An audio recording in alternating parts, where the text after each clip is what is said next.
Baby, let me give you an unforgettable surprise. No one cares about my fear. You forced me to do this. I have no choice. Was it love or a scam? He is going to destroy me. I'm fighting for justice. All the vows I made have been destroyed by you. On my birthday, my boyfriend invited me to see the sea of clouds. He stood by the cliff railing, waving at me. His 3 childhood friends were there too. Everything seemed normal. I walked over, completely unsuspecting. Suddenly, he picked me up and lifted me high in the air. I'm 5 feet 3 inches and he's 6 feet 3 inches. In one swift motion, he gripped me with both hands and held me out over the railing. Below was a sheer drop of thousands of feet. Every slight tremor in his arms sent my heart into spasms. His 3 mates clapped and whistled, egging him on. I was too terrified to move a muscle. After what felt like an eternity, he finally set me back down on solid ground. My legs had turned to jelly. He just gave a sly smile, got down on one knee, pulled out a ring, and said with utter sincerity, "Becky, will you marry me? You can trust me completely." Just like a moment ago, no matter how dangerous things get, I will never let go of the hand that protects you. His friends chanted in unison, "Marry him. Marry him." Summoning every ounce of strength I had left, I kicked out at him and unleashed the first swear words of my life. "Marry your bloody ancestors. You absolute lunatic." Ding. Wisnovel reminds you to click the subscribe button in the bottom right corner to read the complete novel. Everyone was stunned. Harry Chadwick was caught off guard as my kick sent him to his knees, looking like he was paying respects at a grave. He narrowed his eyes, barely containing his anger. "Why are you upset?" "It was just a joke, a little game to make our proposal more memorable." After 3 years together, I could read his expression and knew this was no mere game. He was trying to train me to be submissive. If I married a man like this, I'd have to sleep with one eye open at all times. The more I thought about it, the angrier I became. I pointed at his nose and said, "A joke? Treating you like a human being would be funnier than this joke." It was the first time I'd lost my temper in front of a group of people. His friends tried to mediate. "Harry really just wanted to show off his strength to you. If he truly meant to harm you, would you still be standing here talking if you'd let go?" Ha, what shameless logic. I laughed bitterly. "Are you saying I should be grateful for his mercy and letting me live?" The only woman among his friends, Megan Baker, said sarcastically. "Oh, come on, when will this end? You're blowing a joke way out of proportion. If you can't take it, don't play." I snapped back. "Who do you think you are to butt in?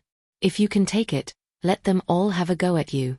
Megan's eyes welled up with tears as she pouted. "Harry, I was just trying to help smooth things over. Why is she insulting me like this?" I retorted. "Before you ask why others treat you a certain way, ask yourself why first. Ask yourself if you're being pathetic, if you're asking to be scolded, if you're acting like a fake innocent." Jack Turner got angry when he heard this. "What kind of talk is that? Why do you think we all came out here this early morning? Wasn't it for your proposal?" Caleb Brown chimed in, adding fuel to the fire. "We even tested Harry's strength on that cliff to make sure it was enough. No good deed goes unpunished." "Oh. So you all knew about this beforehand? Or did you plan it together? You lot are truly asking for divine retribution with your good intentions." I suddenly understood why Harry had gone mad today. His group of friends had always thought I was too headstrong. They often half-jokingly, half-mockingly said Harry couldn't handle me. So it wasn't surprising that they'd conspired together for this outrageous test. What a bunch of despicable lackeys. Seeing that I was truly angry, Harry came over to appease me. "Becky, we've been together for so many years. You know I love you," he said. "I've actually been preparing for this proposal for a long time. I did it that way just to make you trust me completely. If you don't like it, I won't do it again in the future. Put the ring on first." As he spoke, he tried to slip the ring onto my finger. Unable to resist his strength, I took the ring. A flash of smugness appeared in his eyes. Jack laughed and said, "After scolding us for half the day, you two have made up. Does that make us the fall guys?" Megan pouted, playing hard to get for so long, but you still accepted it in the end. The three friends and Harry exchanged knowing glances, smiling at each other. Just as they were looking smug, I suddenly swung my arm in an unexpected move. The ring flew in a beautiful arc towards the cliff. Harry lunged at the railing, trying to catch it back. He used too much force and nearly flipped over the railing. Jack and Megan grabbed him tightly. The three of them sat on the ground, pale-faced. Harry shouted at me angrily, "Are you trying to kill me?" I smiled faintly. "You're still quite far from death, aren't you?" I was much closer just now. Harry was speechless for a moment. After a pause, he shouted again, "That ring cost me 6 figures. "Oh, that is quite valuable," I replied. "Why don't you look for it again? Maybe you can't see it clearly inside the railing? Shall I hold you up over the cliff to have another look? By the way, why are your faces so pale, you three? Are you scared or just can't take a joke?" Megan Baker suddenly burst into tears. She had scratched her arm when she grabbed Harry. Now she was whimpering and complaining about the pain. Harry gently patted her, comforting her. "It's all right, it's all right." I watched coldly. Megan's coquettish behavior and Harry's tenderness seemed so natural and harmonious. They truly looked like a perfect match made in heaven. At this moment, Harry looked at me with a gloomy face. "Becky, so many of us came just to give you a surprise. You don't even say thank you, and you act like this. Isn't that going too far? Surprise? You mean to shock me and amuse yourselves? You wanted to scare me and embarrass me for your own entertainment. And you have the nerve to ask me to say thank you? Do you even deserve it?" The three childhood friends glared at me angrily and started to stir things up. Talk about no good deed going unpunished. It's only because Harry is soft-hearted, otherwise who would marry you? Always causing trouble, you don't even know your own limits. This really made me laugh. Although Harry is a lawyer with a good income, I'm also a white-collar worker at a listed company more than capable of supporting myself. In their eyes, it seems like Harry marrying me would be doing me a huge favor. Just because he's a man, does that give him a sense of superiority? I really don't know how I could have been so blind before to have dated someone like this for 3 years, Harry said coldly. "I'll say this now. I'll only buy you an engagement ring once. If you can find it, we'll continue. If you can't find it, we break up." Break up? Really? I trembled with excitement. To them, it looked like I was afraid and regretful. Megan snorted, "Harry, make her apologize to me. I have to say, what terrible taste you have, choosing such an uncouth woman." Hearing this, Harry sternly ordered me, "Apologize to Megan." Looking at his face, I wanted to tear it into shreds. "I really hate this," I said. "It's too late for regrets now. Only if Megan forgives you, I might forgive." I cut him off. "I hate that I'm not an octopus, so I can't slap all 8 of your faces at once." Harry's face instantly turned as black as an old pot that had been used for decades. I turned and walked down the hill without looking back. Seeing how resolutely I was leaving, Harry chased after me. "Becky, you've always been so even-tempered. How can you just flip out like this?" I spat and said, "I'm even-tempered because I'm well-mannered, not to indulge shameless people." He tried to grab me again. I stopped and stared at him steadily. "Harry, if you touch me again, I won't hesitate to scream for help or call the police." Harry reluctantly withdrew his hand. He's a lawyer. He knows how severe the consequences would be if he forcibly restrained me in public. Megan shouted angrily from behind. "Who do you think you are? If you have any backbone, don't go back to your shared flat. TCH, barking dogs. More like wild dogs barking, not worth paying attention to." After coming down from the hill, I immediately called my best friend Phoebe. I asked her to bring her boyfriend and a few other friends to help me move out. I couldn't stand staying in the flat I shared with Harry for another day. Phoebe asked if Harry and I had another row. I told her it wasn't just a row, but a breakup. I was worried Harry would come back and try to force me to stay, so I asked her to bring some strong lads as backup. In the past, when I'd mentioned breaking up, Harry had cut his wrists. At the time, I was touched. Now I suddenly realized he didn't do it because he loved me, but because he wanted to control me. Before Phoebe and the others arrived, I needed to start packing. I hadn't even finished with my clothes when Harry came home. As soon as he saw me packing, he fell to his knees. "Becky, Becky, I love you so much. How can you abandon me?" he pleaded. What I did was truly just to ensure our marriage would be built on absolute trust. "I won't do it again. Please don't leave." "Harry, I can't be with you anymore," I said coldly. "No matter how nicely you put it, you can't hide the fact that you want to control me. I see that clearly now, so save your breath." Harry swore up and down that wasn't his intention. I replied icily, "I don't believe a single word you say. You might as well save your energy." Seeing I wouldn't budge an inch, his face darkened. "Becky, you'd better take the olive branch I'm offering. Do you really think you can leave if I don't want you to? You've got some nerve. And you're not going to let me leave? Are you planning to hold me here against my will? Illegal detention." "Don't flatter yourself," he sneered. "Have you forgotten what I do for a living? I won't do anything illegal. Everyone knows we're a couple. Even if you call the police, they'll just see it as a lover's quarrel. Do you really think you can win against me?" I suddenly remembered that Harry had previously shared many cases of violence between couples or spouses with me. In the end, most of these conflicts were resolved internally. Women would return to their families only to be beaten again, often even more severely. Through these means, men would train women to be as obedient as dogs, never daring to seek outside help again. Thus, the man would successfully establish his own kingdom, himself as the king and the woman as the slave. The desires unfulfilled in civilized society would be realized through marriage. I suddenly understood his purpose in sharing these cases with me, although he seemed extremely angry when recounting them. He repeatedly emphasized that even as a lawyer, he was powerless in such situations. He wanted me to believe that in these circumstances, a woman had no choice but to beg for the man's mercy. Wasn't this just another form of his manipulation? Only more subtle.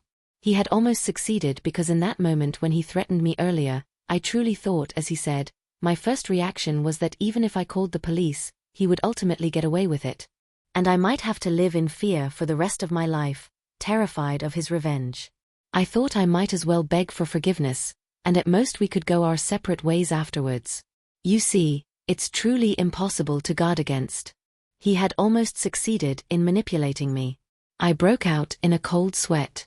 I solemnly said to him, "When it comes to the law, I certainly don't know as much as you do, but when it comes to human nature, I understand it better than you. If you dare to restrict my actions against my will, I will definitely press charges until you can no longer practice law. Think carefully." "Haha, trying to intimidate me with the law? You're the first one. Just try and see." As he spoke, he stood up and snatched my phone away. He was 6 feet 3 inches, I was 5 feet 3 inches. He worked out regularly, while I spent most of my time in an office. Physically, I was indeed no match for him.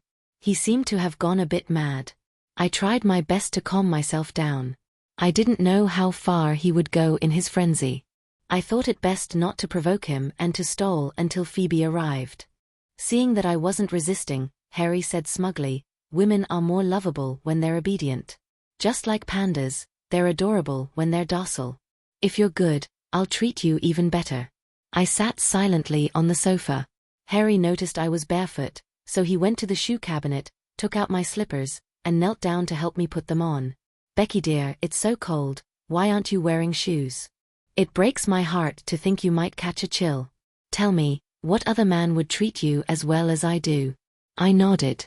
He then got up and squeezed a glass of orange juice for me. Just like during our 3 years of dating, he was gentle, polite, and caring towards me.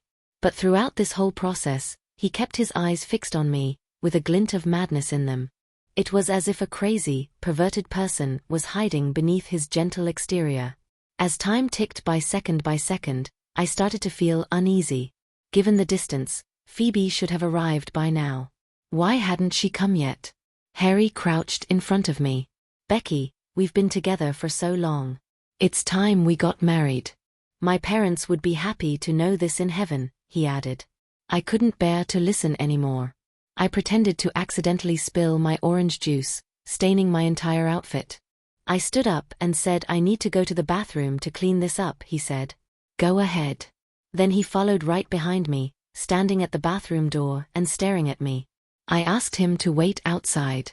He gave a sinister chuckle that sent chills down my spine. I picked up a bar of soap and started cleaning my clothes.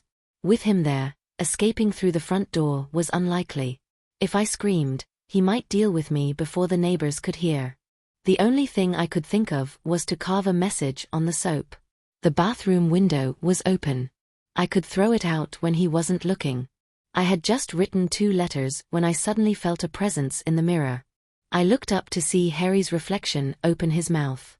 Becky, you've disappointed me so much. I've been so good to you, yet you keep playing games with me. He snatched the soap away and slowly erased the 2 letters. So my Becky likes soap, does she? It's just a small bar. If you like it so much, how about I put it inside your body later? It seems I need to use harsher methods to make a lasting impression on you. Otherwise, you keep forgetting that you belong to me. As he spoke, his hand slowly slid down from my neck, deliberately caressing my sensitive areas. Tell me, how can I make you remember your place? Should I tattoo Harry's dog on your chest or your buttocks? His gaze turned sinister. A box appeared in his hand out of nowhere. He placed the box on the sink and slowly opened it. To my horror, it contained a set of needles and ink. I said shakily, Harry, think this through. You have such a bright future ahead of you. He replied tenderly, what use is a bright future without you? How could I not have you? You're right here, aren't you? Just go outside for now. I'll change my clothes and come right out. I'm not going anywhere. I tried to soothe him gently. He looked solemn. Becky, no more lies. If you lie to me again, you can't be my dog anymore. You know that would break my heart. I nodded vigorously. He put away the box and walked out. I quickly locked the bathroom door. I tried to call 999 on my smartwatch before it could connect. He hung up the call. Harry's roar immediately came from outside. You wretch. You betrayed me again. Calling 999. You want to get me locked up. You're so vicious. How should I punish you? Apparently the watch was linked to my phone, which was in his possession. He could see right away that I had made a call. He had pretended to leave earlier just to test me. Such a cruel person. Harry started kicking the door. I braced against it, looking around for any tools while praying for Phoebe to arrive quickly. Knowing I was no match for him physically, I tried to stall for time. Harry, calm down. There's always a solution, right? You want me to love you, but how can anyone love someone who hurts them? If you're good to me, won't I love you then? He fell silent for a moment, then spoke in a lower, coaxing tone. Becky, be a good girl and open the door. I won't hurt you. I'll only love you in my own way.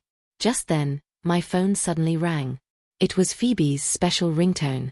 Harry burst into maniacal laughter. Ha ha ha, I almost believed you. I forgot you had contacted that Phoebe. Are you waiting for her to save you? Do you know how much that hormoned under me? My head was spinning. Harry had just said I forgot you had contacted Phoebe. That meant Phoebe had indeed told him I wanted to break up and leave. No wonder Phoebe hadn't shown up yet, and no wonder Harry came back so quickly. In the past, when we argued, Harry would drink with his mates until midnight before coming home. He must have rushed back after learning I was really going to leave this time. But did Phoebe really have an affair with him? Phoebe and I grew up together, supporting each other all the way. We've been through so much together, like family. Would someone like that really betray me? I desperately wanted to know the truth, but now I had no time to think about it. I only knew that I had no one else to rely on anymore. If I wanted to save myself, I could only depend on myself. Looking around the bathroom, there wasn't even a broom to be found. Harry was kicking the door again. Becky, you just wait. I'll make you wish you were dead. The door was shaking violently, about to give way. I broke out in a cold sweat. But I still forced myself to stay calm. In this situation, failing to fight back could be disastrous. But not fighting back meant handing myself over to a madman. Sitting back passively was not in my nature. With a loud crash, The door was smashed open. It hit the mirror, sending shards of glass flying everywhere. I quickly grabbed a piece and hid it behind my back. Harry gave me a contemptuous look. Becky, you've read so many books, but still don't understand? The strong rule. The weak are property of the strong. That's an eternal truth. Did you really think you were an exception? He advanced towards me step by step. My hand involuntarily gripped tighter and tighter. The glass cut into my palm, sticky blood soaking my hand. The sharp pain helped clear my head. I was waiting for an opportunity. I pretended to be terrified, shaking all over and too weak to stand. He was no more than a meter away from me. I collapsed onto the toilet seat. He laughed, admiring me like a predator eyeing its prey. Becky, you've been naughty, he said. You're about to learn what happens when you try to escape your master. His deranged, manic face drew closer and closer. I lowered my head. It's amazing how easily a man can pretend to be good. For 3 whole years of our relationship, he never showed a single flaw. He was always so warm and cheerful. A top university graduate with a successful career, handsome with a great physique. He didn't smoke or swear, always polite and well-mannered in public. To my parents, he was the picture of filial respect and humility. Who could have imagined the darkness and perversion lurking inside him? Standing before me, he commanded, "Look up. Let's see how the beauty queen of Oxford begs her master." Harry, what's the point of all this? I asked. Does torturing me give you satisfaction? Yes, I want to conquer you, he replied. It's not too late to lick my boots. Beg me, and I might show mercy. I looked at him, feeling a whirlwind of complex emotions. This was the man I had chosen, the man I had once thought of marrying. I couldn't bring myself to utter a single word of pleading. Enraged by my silence, Harry struck me hard across the face. Beg me, say you're my dog. The slap left my cheek burning and my ears ringing. I defiantly raised my head to meet his gaze. I never thought I'd have to speak to an animal while still living as a human. He leaned in close, gripping my collar between clenched teeth. You must have a death wish. Perfect. He was so close, so steady. This was the moment I'd been waiting for. I suddenly raised my hand, aiming the shard of glass at his throat. His years of working out served him well, his reflexes were lightning fast. In a split second, he managed to dodge most of the blow. The glass only left a shallow cut on his neck, but it was like a powder keg had been ignited. His eyes blazed red with animal fury, his roar deafening. Becky, you brought this on yourself, he snarled. Did you really think I hadn't noticed the glass in your hand? I wanted to see if you'd actually try to hurt me. I gave you chance after chance, but you threw them all away. I graciously offered to make you my personal pet, but it seems you'd rather be everyone's stray. I'll make sure you get your wish. With that, his fists rained down on me in a vicious assault. I curled into a ball in the corner, arms wrapped protectively around my head. I tasted blood in my mouth. But I told myself to endure it. Enduring was my only chance at survival. After a while, seeing no reaction from me, he assumed I had submitted. He picked up the shard of glass I had used and made 2 cuts on my neck, mirroring the one I'd given him. Remember this, Becky, he hissed. This is only the beginning. All punishments will be repaid double. I lay motionless on the ground. Harry thought I was dead and panicked. When he realized I was still breathing, he burst into tears of joy. I thought he had truly gone mad at that moment. He even took out a towel, dampened it with water, and wrung it out. Walking to my side, he propped me up into a sitting position. He used the towel to wipe my face. Becky, darling, I love you so much.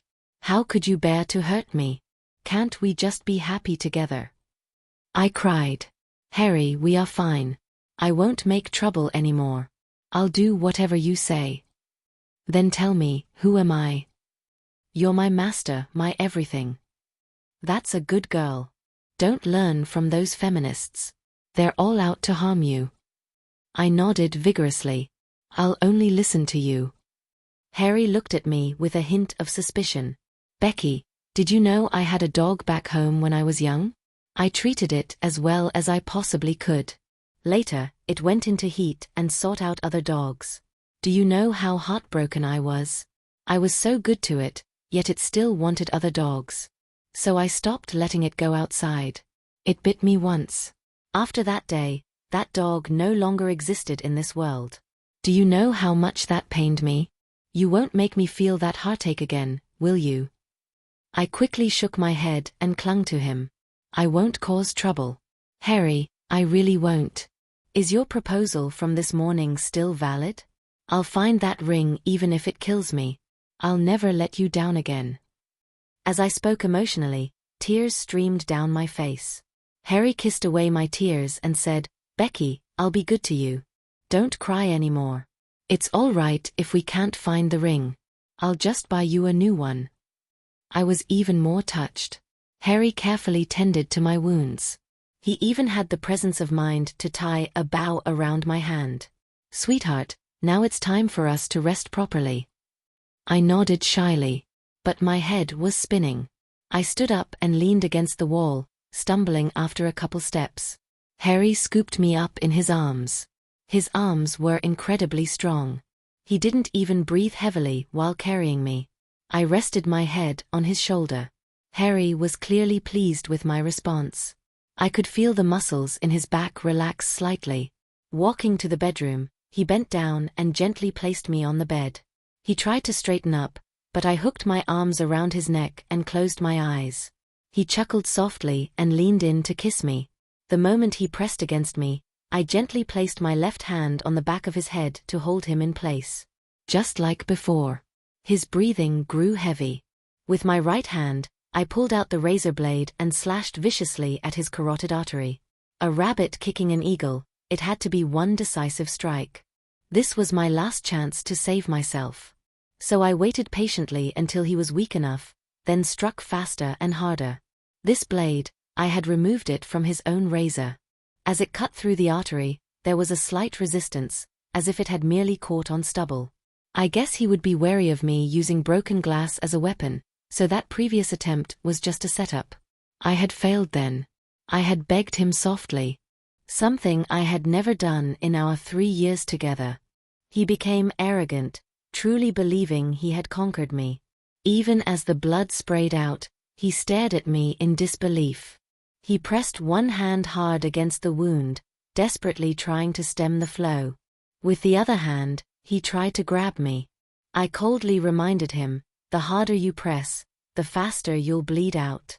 If you want us to die together, you'll have to see if you can last long enough for me to collapse first. Now he was finally afraid. It was his turn to beg for his life. He pulled out his phone to try to call for help. I was too panicked and accidentally knocked his phone from his hand. It fell and skidded away. He crawled over to try to pick it up, only to despairingly find the screen had shattered. That's exactly what I told the police later. Blood gushed out of Harry's wounds and mouth in large amounts. He no longer had the strength to resist me, only able to plead with his eyes for me to save him. His mouth opened and closed. I stood over him and asked, "What are you trying to say?" He whimpered, 999. I said, "What should I do? I don't understand sign language. You need to speak more clearly if you want me to help." He finally realized I was doing this on purpose and became angry and anxious. "Becky, are you really going to watch me die?" "No, I won't watch you die." A faint smile appeared on his face. "I knew you couldn't bear to." I said with a smile, "I'm going to the police station now. You can just die by yourself. I won't watch anymore." He violently coughed up a mouthful of blood and collapsed on the ground. The doorbell rang. Harry rolled his eyes with difficulty, revealing a hint of joy. I guessed it must be because he thought someone who could save him had arrived. Was it Megan Baker and his other childhood friends? But given Harry's personality, he wouldn't want them to see him in such a state. With his pathetic love and twisted hatred for me intertwined. So he would definitely make excuses to keep them away. Then, could it be Phoebe? Would Phoebe really abandon me to save him? I was quite curious to know the answer. As these thoughts ran through my mind, I walked towards the bedroom door. Harry contorted his body, trying to follow me out. The door was just one step away. But he had no strength left, lying limply on the floor. No phone, no power to defeat his opponent, his life and death in someone else's hands. He could finally experience for himself this taste of fear and despair. He stared at me pleadingly, his eyes full of desperation. I slowly closed the door under his gaze. Those eyes that once looked at me so tenderly gradually lost their light. "You really don't have any softness in your heart?" he asked, almost breathless, still unwilling to give up. I nodded. Yes, I wouldn't soften even a bit.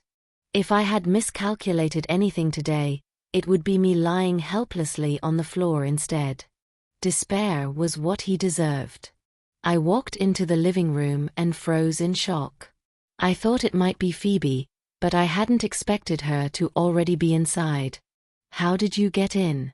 I asked in confusion. Phoebe blushed and said, "I know the passcode. I knocked for ages and no one answered. I was worried something had happened, so I came in." Seems her relationship with Harry goes back quite a while. I feigned surprise and asked, "Where are the movers?" She countered, "Hasn't Harry come back yet?" I shot back, "Was Harry supposed to be back already?" She glanced around but didn't see Harry, then said with flushed cheeks, "Becky, since you and Harry broke up, you don't mind if he and I are together, right?" "You two? You're together?"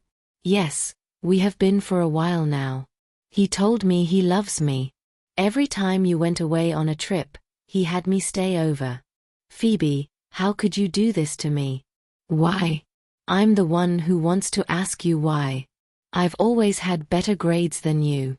I'm prettier than you. And I met Harry first. You stole him away using underhanded methods. Is that what he told you? And you believed him? So you didn't come to save me? Weren't you worried I might die? How pathetic. My best friend and my boyfriend were sleeping together behind my back, and I was foolish enough to seek her help." "Why would you die?" she asked. "He's such a gentle person. He never even raises his voice. He said he just wanted to talk things through with you properly. If you want to break up, that's perfect. Then he and I can be together openly." I gave a bitter laugh and pointed to my face, neck and palms.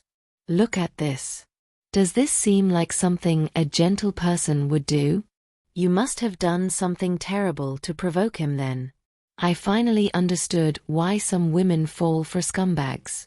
Phoebe was a textbook example. I took out my phone. Phoebe immediately tensed and asked, "What are you doing?" "Calling 999 for an ambulance and the police. Just for a couple slaps? Is that really worth calling an ambulance and reporting to the police?" Phoebe's shrill voice made my head spin. I ignored her and started dialing. She suddenly snatched my phone away, shouting hysterically, "Becky, you can't call the police. He's a lawyer, this would ruin him." "I'm trying to save him," I insisted. "I won't let you do this," she screamed maniacally. Crack. Smash. She violently threw my phone against the wall, shattering it to pieces. She smirked triumphantly. I smiled too. I called out towards the bedroom, "Harry, did you hear all that? It's not that I don't want to save you. Your lover won't let me save you." There was a thud from the bedroom. Phoebe rushed in. She immediately slipped and fell flat on her face. The floor was covered in Harry's blood, slick and sticky. He must have been trying to stand up by grabbing the bedsheets, but he ended up pulling down all the tools he'd laid out to subdue me without managing to get up. Phoebe crawled over to Harry with red-rimmed eyes. Harry could no longer speak. He just stared at me blankly, tears streaming down his face. Phoebe called his name frantically, but his gaze never lingered on her for even a second. Phoebe pulled out her phone, sobbing as she shakily dialed 999. Suddenly, footsteps sounded from outside the door. A chill ran down my spine. Who could it be this time? I quietly walked out of the bedroom. To my shock, I saw Megan Baker standing there. My heart skipped a beat. I had planned for everything except for Megan's arrival. She glanced down at the blood on my feet. "Is he dead?" she asked. I calmly replied, "I don't know. I was about to call the police and ambulance, but my phone is broken."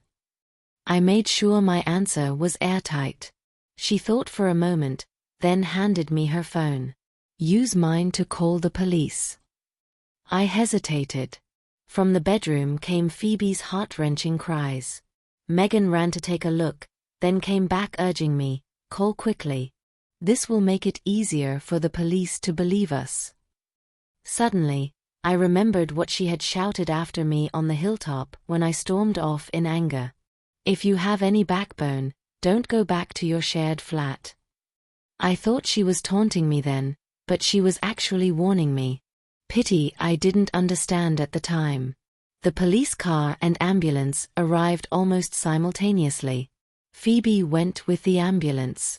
Megan and I went to the police station. I recounted everything that had happened. I was forced to defend myself. When Harry lost the ability to fight back, I wanted to call the police and emergency services, but Phoebe stopped me. All the evidence at the scene was consistent with what I said. Megan also confirmed that my phone was broken and couldn't be used to call for help. So I borrowed her phone to call the police.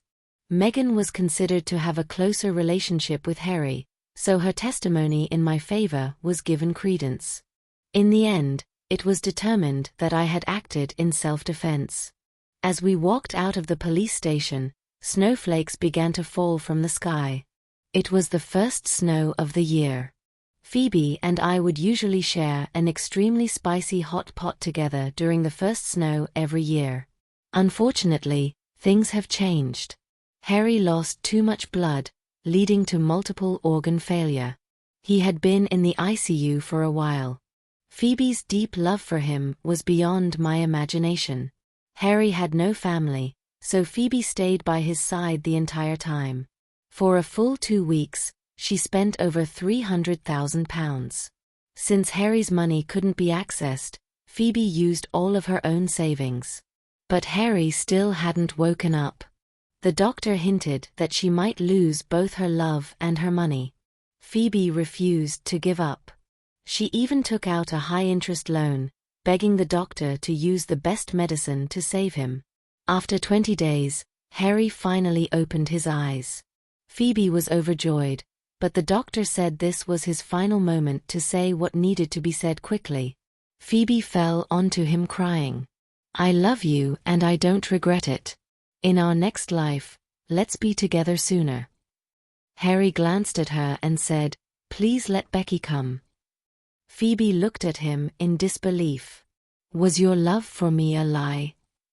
But Harry could no longer answer. He slowly closed his eyes, without leaving her even a single word. Phoebe stood there like a fool, motionless for a long time. Harry's assistant suddenly contacted me. He said that Phoebe was guarding Harry's body and wouldn't let anyone handle it. She seemed to be mentally unstable. I said I had nothing to do with either of them anymore. "Please stop contacting me," the assistant said. "Mr. Chadwick left all his assets to you." That was unexpected. As we were talking, Phoebe suddenly burst in. She said Harry's medical bills totaled over £700,000, which she had paid out of pocket. Now she wanted to be reimbursed from Harry's estate. The assistant said, "The boss's entire estate belongs to Miss Becky. Expenses you voluntarily paid cannot be claimed as debt. If you disagree, you can file a lawsuit." When Phoebe heard that Harry had left everything to me, she let out a sudden wail. Then she abruptly fell silent and fainted. When she regained consciousness, Phoebe was no longer Phoebe. She became patient number 59 at the mental health hospital. The series of shocks had finally broken her, and she went mad. I donated all of Harry's assets to charities supporting women and children. For someone like him to contribute something to vulnerable groups, I suppose that's a fitting end. I reported the cliff incident to the police. Jack Turner desperately apologized, begging me to let him off the hook. But if apologies were enough, what would be the point of having laws? Meghan didn't know about this beforehand, she only found out when it happened. However, Harry had leverage over her, so she didn't dare warn me directly. She deliberately acted like a flirt, actually intending to provoke me into leaving Harry. She wasn't involved in the conspiracy, so she wasn't punished. Jack Turner and Caleb Brown were given administrative detention for disorderly conduct because they had conspired with Harry about the cliff incident beforehand. Jack Turner, being a government employee, lost his job after his workplace was notified. Somehow this incident spread online. Jack and Caleb became social pariahs, unable to find work. Harry, already physically dead, suffered another social death. Some people said I did the right thing, while others called me heartless. Whatever they say won't change my perspective. No one has the right to harm others at will. Even if you claim it's safe, even if you say it's well-intentioned, even if you call it love, it's all essentially manipulation. Manipulation can be hard to detect. So love others, but love yourself more.